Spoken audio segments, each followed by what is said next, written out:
Hey guys, thank you for tuning in to episode 5 of the Straight Outta Prison podcast. My name is James K. Jones, and this is my story. And this is Haley Jones, and this is his story, which has become a part of my story. That's interesting. I mean, just the whole dynamic of you, the way you grew up, and you've never even been inside a courtroom. As far as I know, you've only got one traffic ticket that turned into 8. Well, I did go to a courtroom one time when I did not realize my license was expired and I got pulled over for speeding. That was after we were married, though. Oh, yeah, I mean, that was. The fact that you would give me a shot based on my history, because, I never kept any of that back from you. Well, that surprises even me, I'm not going to lie. I can't really explain that. Besides, I've always said that I've been attracted to good bad guys, meaning you have just enough of edge and bad, but you're still really good. And so I think you are a really good guy. And I heard about your story about going to prison. Oh, wait, let me pause you. So good guys go to prison? Well, you had a little edge, and that was far behind. I guess that's, you got out of prison, and 20 years later we met? I got out in September of 1999. We met in November of 2012, so that would have been right at 13 years. Oh, 13 years. Ooh, see, I'm glad I didn't know it was only 13 years. I thought it was more like 15 to 20, which I thought was a pretty safe range. The 20 that you're thinking of was when I committed my crimes. So, oh, okay. So it had been 20 years since you committed your crimes. Yes. So when I ceased to be a criminal, it was 20 years. Well, actually, no, because I was still a criminal for a little while when I went to prison.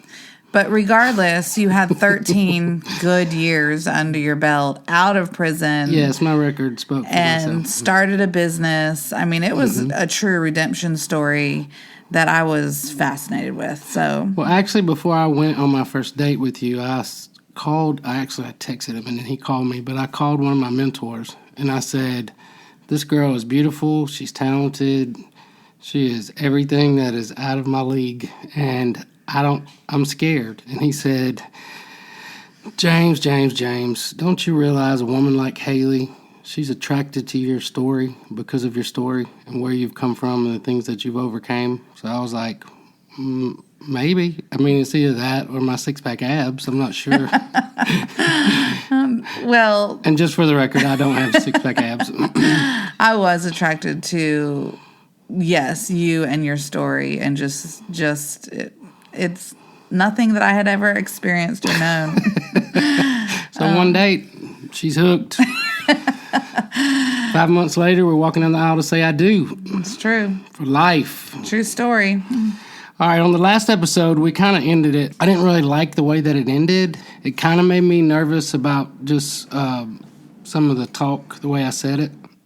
We ended on the best advice I was given, which was based on some guys that would spend time with me and tell me, what prison life was all about, and basically how to handle myself and not really handle myself, how to survive, how to make it out. So this was advice given to you by someone who was in jail with you but had been in prison, and you said he was an older man? Multiple. This was not the advice of they spent a lot of time mentoring me, getting me ready. I think it was because I was so young and I was so small and I was clean. That's clean. What do you mean by clean? Clean, like I looked clean. I had smooth skin and dark, silky hair. Those are.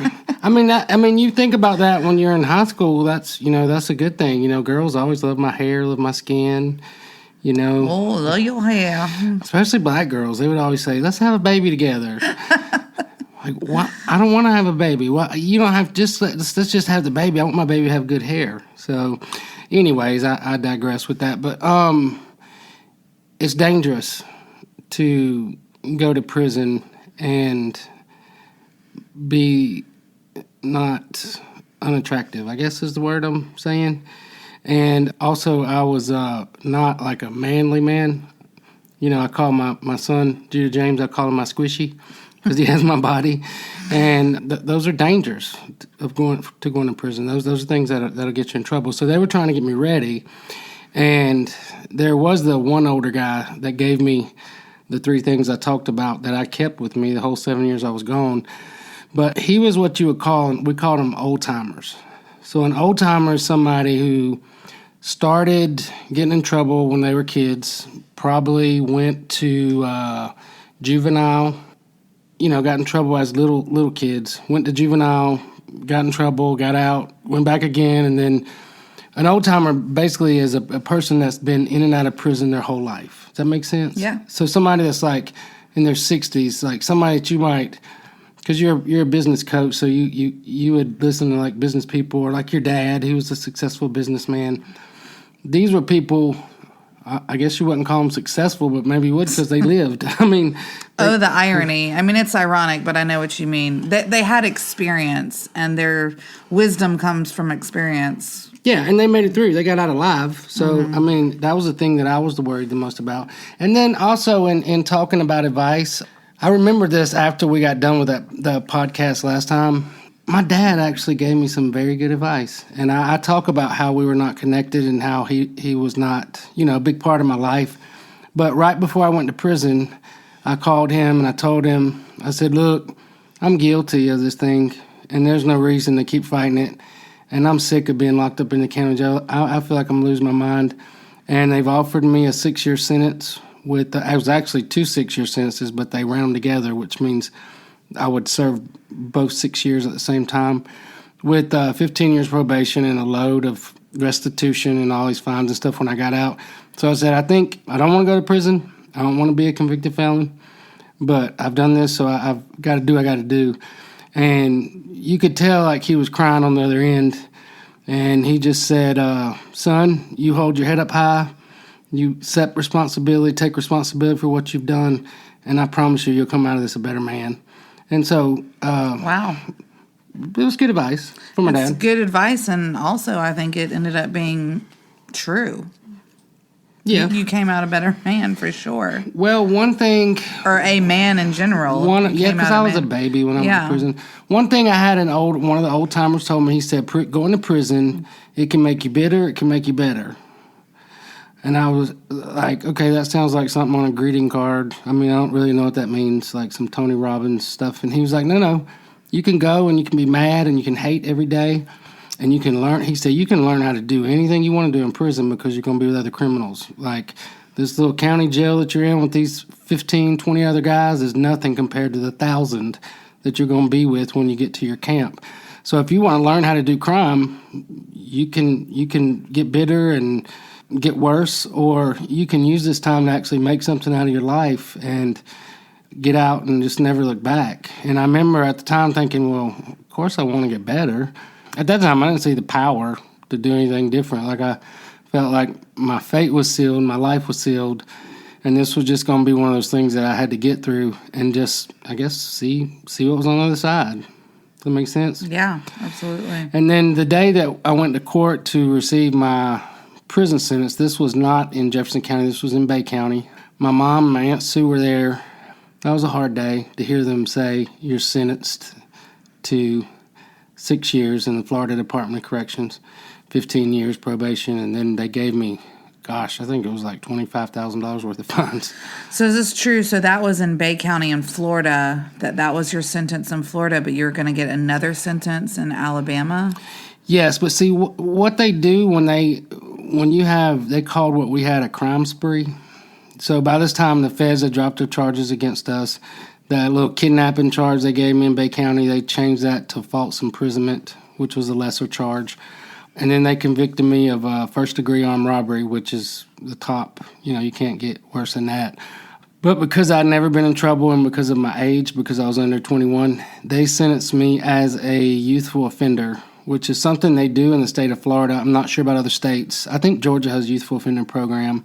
In Alabama, they do not. When you go to prison in Alabama, they warehouse you. They just lock you up, throw away the key, and you get out when the parole board says or when you EOS your sentence. What does that mean, EOS? EOS means end of sentence. So there's several ways to get out. You can get out when you're in your sentence. That's EOS.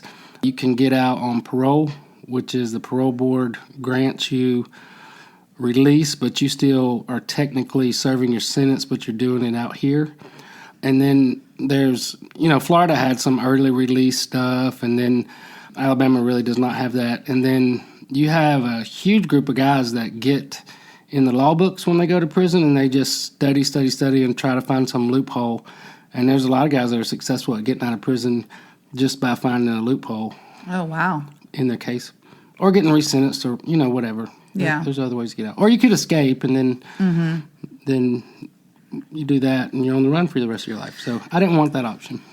So let's go back to, you mentioned last time the best advice you got was something about, there were 3 things. I don't remember the 3 things. What were the 3 things? The 3 things were, he said, if you want to survive, there's 3 things you got to do. Don't gamble, don't borrow anything from anybody, and don't mess with sissies. Don't gamble, don't borrow, and don't mess with sissies. That was Now, the sissy thing, okay, so you had mentioned last time that a sissy, and I guess in your mind, referred to someone who's gay. well, it's not in my mind. That's what they called them. Okay, so my experience, though, growing up, I never, when you said sissy, that being gay or never even crossed my mind. I remember my dad used to use that term, oh, don't be a sissy, which just means kind of like, don't be weak, don't be whiny. Don't be a coward. Is what I would I get equate that. to it. That's not what that means. Okay. In prison. So Okay. I guess we could unpack that real quick. Yeah, sure. Also, the word boy. I grew up in Phoenix City. All my cousins were my boys. What's up, boy? How you doing, boy? Okay. You all right, boy? Boy in prison is something entirely different, and you can't say that. You can't refer to somebody else as a boy. You can't refer to yourself as a boy. Well, what is it in You prison? can if you want to be a boy. Let's just unpack that. The sissy thing, they called themselves sissies. They were active in sexual acts with other inmates, sometimes with the correctional officers or counselors. I saw a lot of that, more so in Alabama than I did in Florida. You mean they were not in a relationship, but I guess, or in a physical relationship of some sort? Yes. With the parole officers? Not parole, correctional officers. With the correctional officers. Okay. Yeah, that was quite prevalent. I saw that 3 or 4 times when I was in Alabama. Wow. I never saw it when I was in Florida. Now, one of my cell partners when I was in Florida, he got caught having sex with a counselor, and he got in a lot of trouble for that, and she got fired and got escorted off the compound by Wow. 4 or 5 police. But anyways, that's another story. But going back to sissies. A sissy in prison is... It's hard to explain. It doesn't mean that they're gay, like gay people. Okay. I knew a lot of gay people that were not sissies. Okay. So, sissy, when I say it, it sounds derogatory, and I don't like that. And that's not what I mean. Because I'm not like homophobic or against anybody for their whatever they want to be or do. I feel like we're all free. We can do whatever we want to do. Ironically enough, when we get into like my 4th year of prison, sissy saved my life. When I got to Donaldson Correctional Facility and they wanted to make me into a boy, sissy was the one that actually saved my life. Well, we still don't know what boy means. Okay, a sissy is a person who is an inmate, who is homosexual, who is using their power or their abilities to gain influence and, money, all things. Kind of like... A sissy's not much different from a prostitute. Like somebody who, think of a female that's a prostitute. I mean, I don't know a prostitute. Anyways, this is. I feel like this is spiraling out of control. Give me a bullet point of how you would define a sissy in prison. A sissy's somebody that put on makeup, dressed up like a girl, would shave their bodies. In prison, they did this. Yes, make themselves look feminine. Okay. They would take their t-shirts and make it look like a bra or like a bikini top. They arch their eyebrows, all things. They're easy to spot. Like it was. And what did they do? I mean, yes, so that's how they dressed and presented themselves. What things did they do? That was how they survived in prison. Okay. That was how they got what they wanted. They usually had multiple sex partners. They didn't have like one. They were kind of... So they gave sex or did sexual acts to get things. Yeah, and to survive. You keep saying survive, but I don't know what it takes to survive from what in prison. From getting killed. Okay. From getting abused, from getting pulled into something you didn't want to be in, from getting your time jammed up, from getting, more time, getting in trouble, staying in trouble. But basically, most people say that, sissies run the prison because they have the most influence. They have influence with their inmates because whether you, like it or not, men are men, they have like sexual urges and they figure out a way to do, get what they need. And this is a hard one to talk about. It is hard. It is very hard to talk about. But we want to know though, when I said sissy, that does not mean like a blanket term for anybody that was gay. Okay. Because I know a lot of gay people that were not sissies. Okay. Does that make sense? Yeah. All right. The next step to that would be a boy. Okay. So a boy is somebody who, like, he's scared when he comes to prison. He's terrified that somebody's going to get him. He's scared to death. A boy is somebody who will connect with somebody who's stronger than him that protects him. And in return for that, there's like sexual favors and things that go on with that. But honestly, the boy thing was more like a relationship. So if a man had a boy or a boy had a man, or if a sissy had a man. Sissies didn't. No, sissies were like their own. Okay. They ran themselves. Sissies had multiple men's.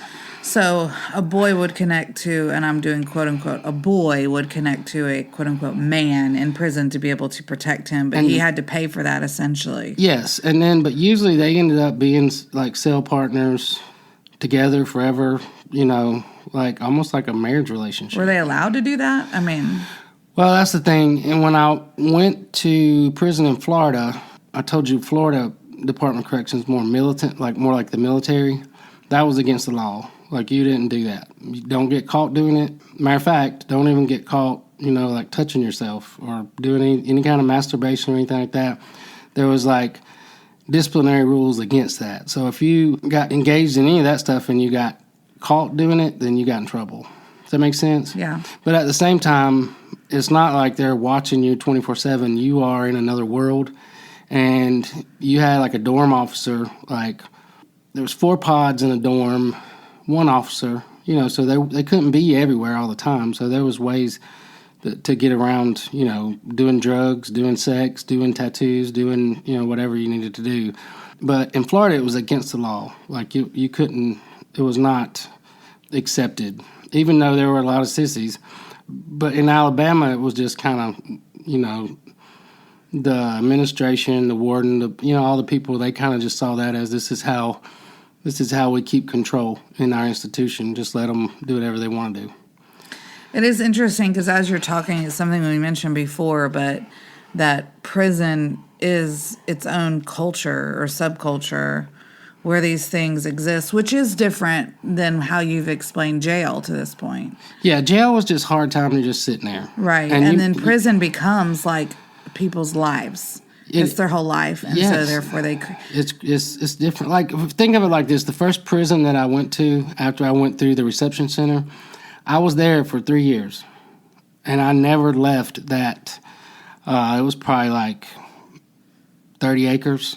Like, I never left that 30 acres. I never got in a car. I never went anywhere. That's in Florida? Uh-huh. The first time you went to prison was in Florida? Yeah. Mm-hmm. And the same in Alabama. And you were supposed to be there a lot longer. Yes. And I guess there's men that's been there literally, they're 30 years or more. More than that. When I went to prison in Florida, again, I was convicted under the Youthful Offender Act. So I was sent to a youthful offender camp. I'm not sure what they have now, but in those days there were 4 youthful offender camps. There was one Lancaster, Brevard Correctional Institution, and then ACI. No, there was only 3. So ACI was the one, you went to ACI if you went to one of the other ones and got in trouble. Then they would send you to ACI, and that was, they call that a JIT camp. JIT was short for jitterbug. It's just somebody that just cuts up and just can't do what they need to do, so they send you to the JIT camp. Lancaster was the best one. Brevard was supposedly the second best one.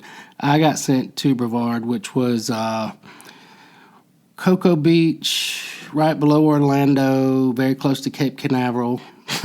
All those things sound so fun, but not. Well, no, I mean, but you still have radio, you have TV, you can see stuff. And then one of the neatest things about being at BCI, that's what's short for Brevard Correctional Institution, we call it a BCI, being there is if you saw that was when we still had the space shuttle. If you ever saw on the TV, they're fixing to launch the space shuttle, like you could watch the countdown and then run out in the field, and you could actually watch the space shuttle go into the sky and bust the atmosphere and all that stuff. So that was pretty cool.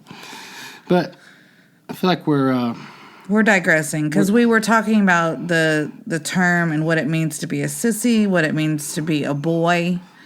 And what it means to be just a gay person. Right, yeah, and the differences between those. Okay. And coming back to the advice. But there was one more. Oh, what was the last one? Hustlers. They were hustlers. Okay, what are hustlers? Hustlers kind of like a male prostitute. Similar to sissy, but not really, because most of the people that were hustlers were not, they didn't have any inclinations to having sex with another man, but they did it for money, usually for money. What did they do for money? Whatever was required of them. But you're still talking about sexual acts. Yeah, they would put out. So they would do whatever's required in order to get what? Usually it was cigarettes or coffee. That was the biggest commodity. Wow, that seems like an expensive way to get coffee or cigarettes. Well, now, I was fortunate in I had family that would send me money orders. So I got to go to the commissary every week. I would say 75% of people in prison don't have that. Like nobody sends them anything, no Christmas money, no boxes, no nothing. They didn't have anything. And I think part of that is when you're doing crime, you are, most of the time you're hurting your people that you're closest to. And then it's kind of like they get locked up, they forget about them. Or either, there were some people that just didn't have family. I knew one guy, he was a little bit younger than me. His mom had died, his dad had died, and he was an orphan. So he had nothing. Like, he had no reason to adjust to prison life. So he figured out how to escape because he knew that he didn't have anything to lose because he didn't have a family. So he could change his identity and just go off and create a new life for himself. And he planned an escape for like 2.5 years from that youthful offender camp. And again, the youthful offender camp I was at was all young people with short sentences. There was no long terms. I'm surprised you were a youthful offender when you were 20. Youthful offender is 23, 24 and under in the state of Florida. Oh, in Florida. It wasn't juvenile, it was youthful offender. So it just means you're young. We're going to try to get him on a path where he can redeem himself. And if that had been my only charge, I could have gotten out and filed for, to get that expunged and all that stuff, but that was not the case. Mm-hmm. But when I went to prison in Florida, that was a different, and not in Florida. When I went to prison in Alabama, that was a different story. I met men there that had been locked up longer than I'd even been alive. And the difference was just very stark. But we'll get to that when we get to the prison part. But okay. I guess maybe just focus on, getting ready to go to prison. So there's 4 things, but what sticks out to me that's so interesting... Not 4 things, 3 things. Well, let me finish. The sissy, the boy, the hustler, and I guess it was just 3 things. Okay, you're right. But anyway. Yeah, but again, I want to make clear that we're not being derogatory to anybody that's gay or homosexual. Right. No, I know. But it is like 3 different, I guess, roles or roles that people took on. Well, these were things for me as a kid getting ready to leave. These were things I had to know. Because when you got caught up in that kind of stuff, that was the people that got stabbed or beat down or got more time added on. So that was one of the 3 things. The other one was not to borrow anything from anybody. Right. And not to gamble. So which one of those you want to unpack? Gamble or borrow? Gamble. So gambling could get you in a lot of trouble. Gambling could get you killed. People did like we were allowed to play cards. We were allowed to have cards. We played a lot of cards, spades, all the card games. But then there would be people that would have poker games, and then they would make chips. And then you get in a poker game, you don't have money. You're not throwing in money, but like if you lose, like I owe you $50. $50 in prison is like $500 out here. It's a lot of money, and it's not easy to come by. And guys that gambled, they would get in there. Like there was a game. Like they would let them win the first couple times, kind of like when you go play the slot machine. Yeah. You know, you win the first couple times, and then it would like hook them in, and then they would like keep playing, trying to work themselves out of the hole. Does that make sense? Yeah. And then, you know, I've known guys that ended up like owing $1,000 to somebody, and in prison, $1,000 is like $100,000 out here. It's a lot of money to try to come up with. So what happens if they can't pay it back? Then you may end up being somebody's boy. You may get a beat down. You know, there's no telling. Or you get in debt. And prison debt's different from like credit card debt. Actually, it's not. It's kind of the same. So prison debt is like you owe me $50. If you don't have it to me by next Friday, you know, it's like a weekly thing, then now you owe me $100. So it like doubled up. One of the, I guess probably the most traumatic times I ever had in prison was I lived through a riot in 1995, I believe it was. And they were rioting over Black and Mild cigars because there was a thing in Florida that I couldn't really participate in because I wasn't from Florida. So you had homeboys. They called them homeboys. So we have boys and homeboys. No, homeboys are different. Homeboys means I'm from Broward County, you're from Broward County, we're homeboys. Okay. And that crossed black, white, Latino, it didn't matter. If you were from Broward County, you were homeboys. And then you had Dade County. You know, if you're from Dade County, they were homeboys. So that's Miami and Fort Lauderdale. Okay. That was the biggest rivalry in prison. The people from Fort Lauderdale, Broward County, hated the people from Miami and vice versa. Matter of fact, they used to write on walls. Like one of the funniest ones I ever saw on a wall, it said, "Cowards from Broward get sprayed in Dade." So it was like this gang mentality type thing, but it was based on your zip code, kind of. It wasn't I never saw a lot of like the gang stuff that they talk about on TV, like Bloods and Crips and all. I never saw that. I saw the gang mentality with like the homeboys. And then later on, you know, in Alabama, it was different. It was more like centered around what you identified as, you know, a Muslim or a 5%er or an atheist or a Christian identity or a white supremacist or a black supremacist and all that. But that was in Florida. I mean, that was in Alabama. But in Florida, it was basically based on where you came from. So the three, I don't know if they're the three biggest counties, but they were the three ones that gave us the most trouble, was Broward County, Dade County, and then Jacksonville. I can't believe I can't remember the name of Jacksonville's county. They were always fighting. There was always some kind of conflict, and the biggest one I saw was centered around gambling. They would play basketball games and bet packs of cigars, Black and Mild cigars, because they sold those on the store, on the commissary. You could buy like cigars, and what we called RIP. RIP was like tobacco in a pouch that you had to roll your own cigarette. We call that RIP. That meant that's digging from the bottom. If you're smoking RIP, you ain't doing too good. And if you were smoking like Black and Milds or a Newport, you were smoking a Cadillac. So anyways, they would gamble with the Cadillacs, and the Cadillacs were Black and Milds. And Jacksonville and Broward County, I believe it was, they got into some kind of tiff. One didn't pay the other. It kind of kicked off this fight that turned into a riot, and it ended up being, you know, people were coming out with swords because people would make their own knives and stuff like that, and it was a mess. I never saw anything like that, but they ended up like locking down the whole camp.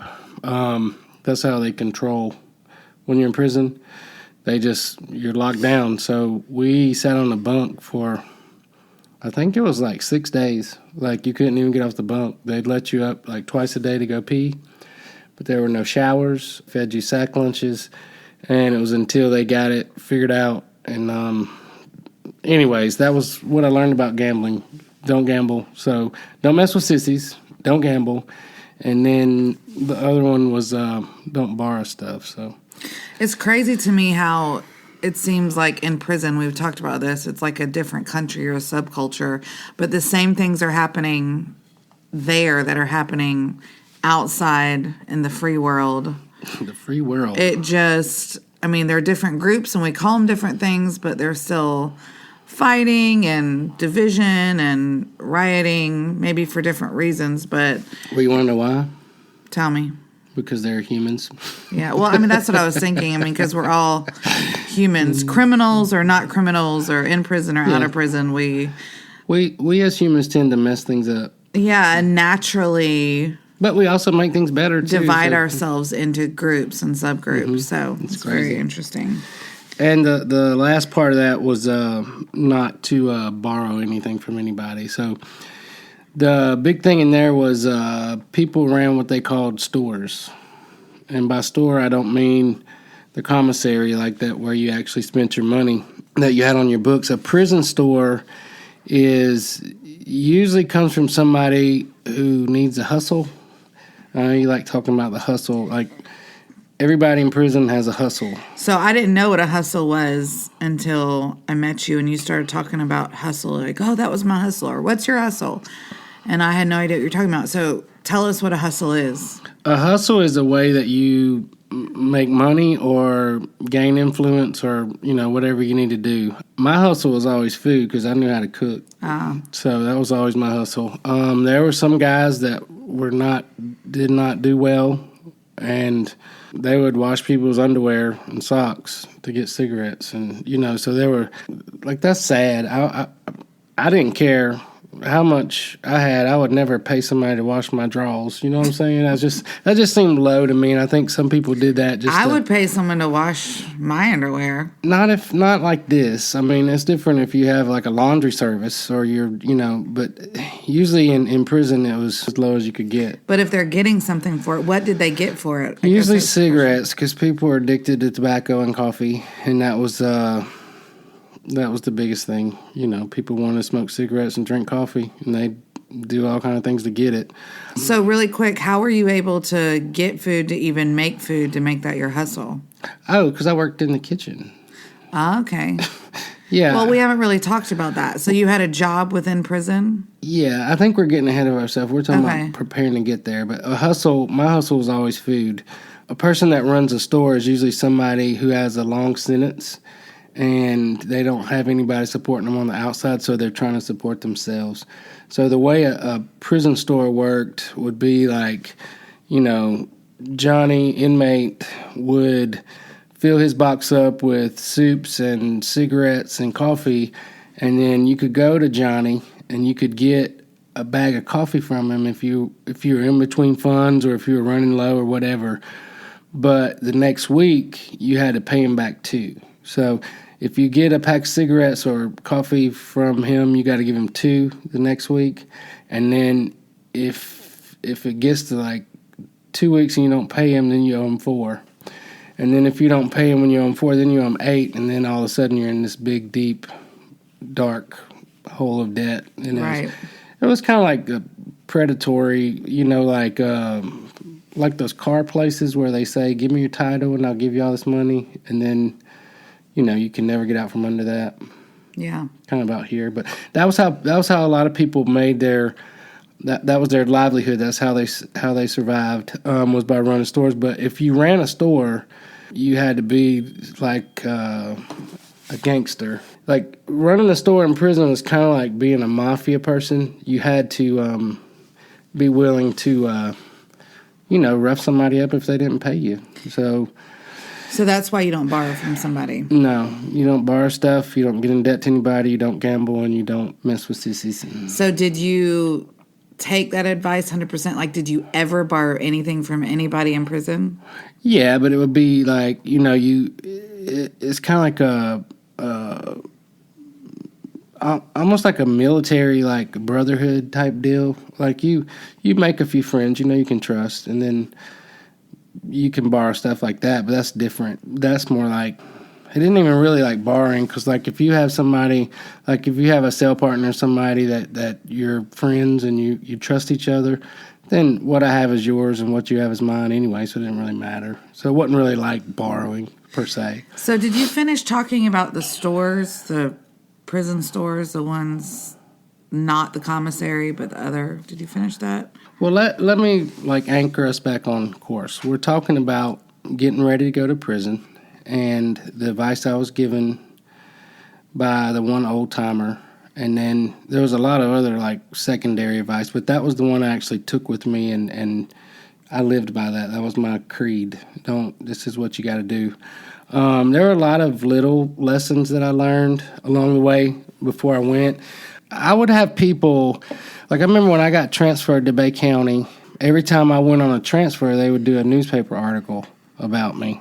So when I got to Bay County, they did a newspaper article. This guy was in, Monticello. They got charged with trying to shoot at the cop, and now he's getting booked into the Bay County jail because they did a robbery here. And I remember I was on the top floor with like the hard criminals, like in Bay County, because they were big enough to separate. And I just remember like this one guy, he was in the cell next to me. He read that in the newspaper, and he was like, "Oh my God, like you're never going to get out of prison." Like he was just like concerned for my welfare.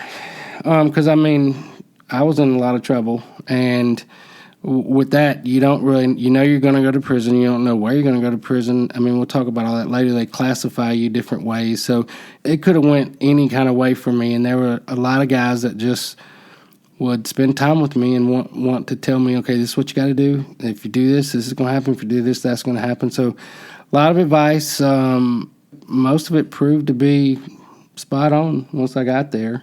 I mean, there was another one, was that when you get to your permanent camp, first person that messes with you or tries you, they called it trying you. The first person that tries you, you got to go upside their head. Go upside their head? Yeah. What does that mean? That means if somebody messes with you, you pop them in the head. Do whatever you got to do. And the advice that I was given on that was, and I was told this by everybody, in prison, it's not whether you can fight or you're big or you're strong or whatever. It's not that you can fight, it's whether or not you will fight. So if you wouldn't fight, then you would end up being somebody's bitch. I mean, I hate to say it like that, and if you would fight, it didn't matter how big you were, the people left you alone. So I had to do that at every camp I went to, except for the last one, I didn't do it. You didn't do what? I'd never gotten in a fight the last camp I was at, but I had a change in my heart then, so things were different.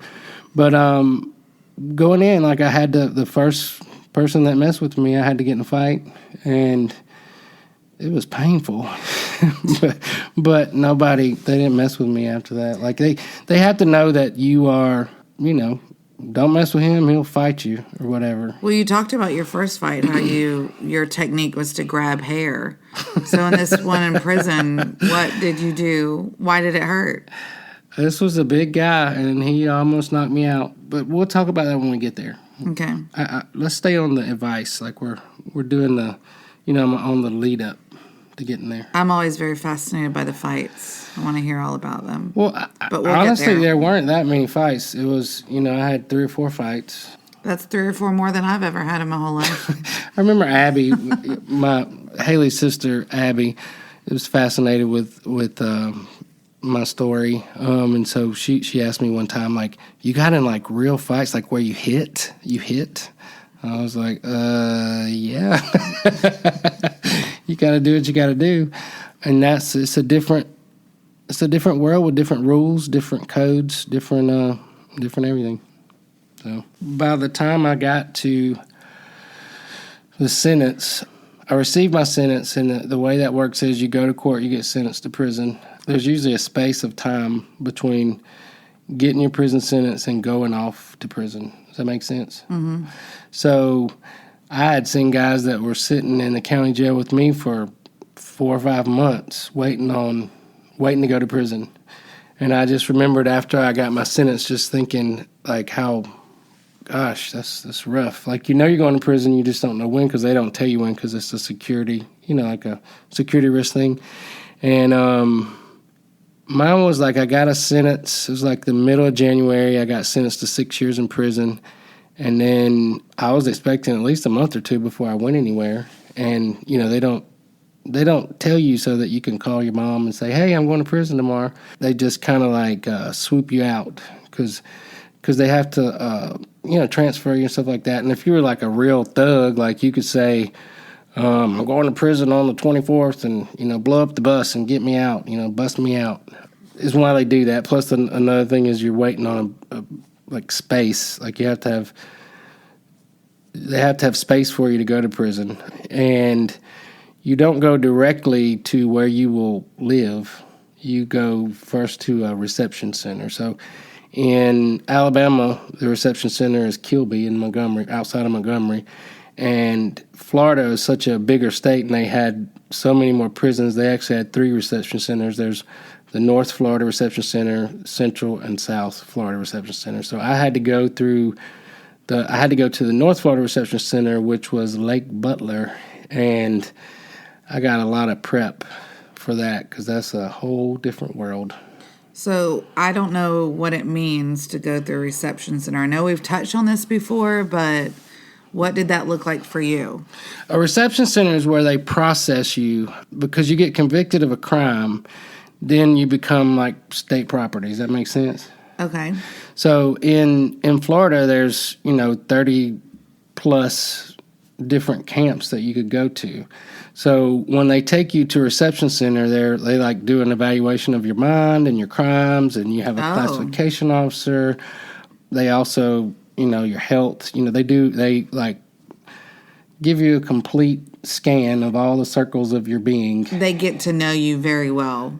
Yes, and then from there they decide where you go. So I was classified as a youthful offender. I knew I would go one of 3 camps, which was Brevard, Lancaster, or ACI. And ACI was for people with behavior problems. They call that a JIT camp. So if you got in trouble, you went to ACI. I had never gotten in trouble, so I knew I would either go to Lancaster or Brevard. You mean you had never gotten in trouble prior to this arrest?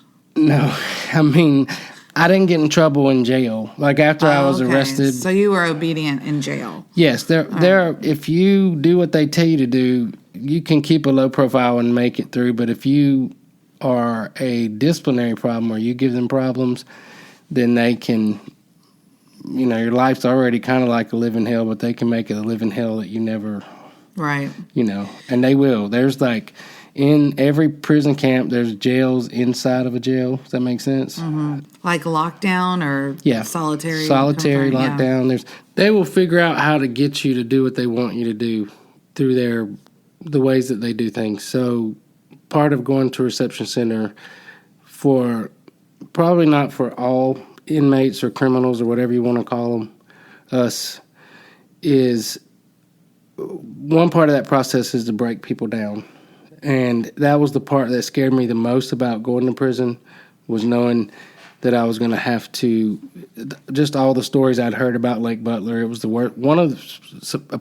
According to most people that's been through the prison systems, that's one of the worst ones to go through in the country because Florida don't play when it comes to crime and punishment.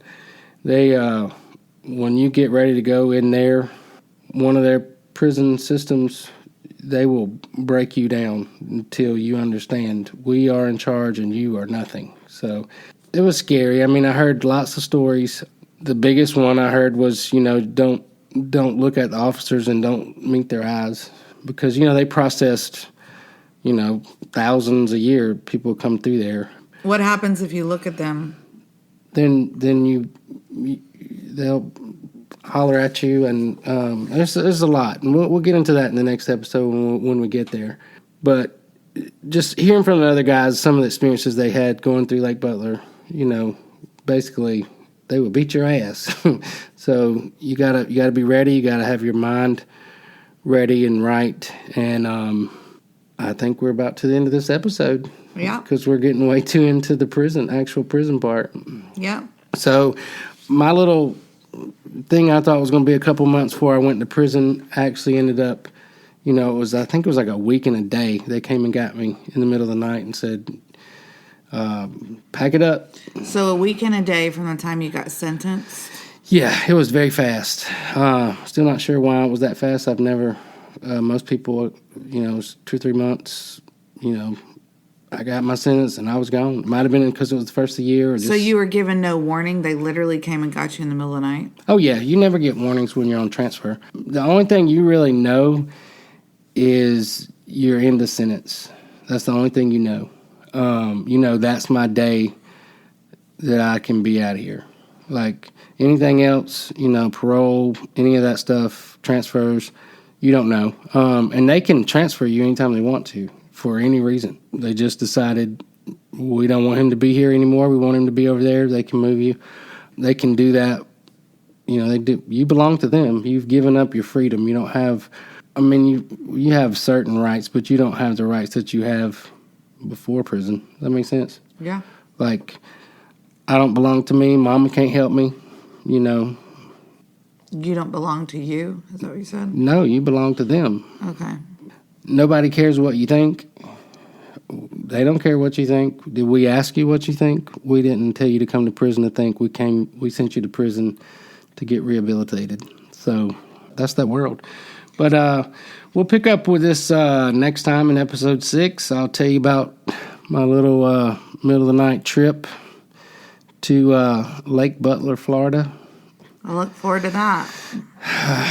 Yeah, it was a doozy. You got anything you want to add? No. All right, well, stay tuned, guys, to episode 6, and we'll be going off to prison in the middle of the night. See you soon. Bye. Hey, guys, thanks for tuning in to the Straight Outta Prison podcast. For more, follow us on Facebook and Instagram. Look up Straight Outta Prison podcast. Yes, we have pictures and people of things that we talk about during each episode. I have really loved being able to connect people and their faces and names and some other things that we've talked about on this platform. So, Straight Outta Prison podcast, Facebook and Instagram. And if you'd like to support our show, check out our website, teamjones.co.com/podcast. Thanks, guys. See you soon.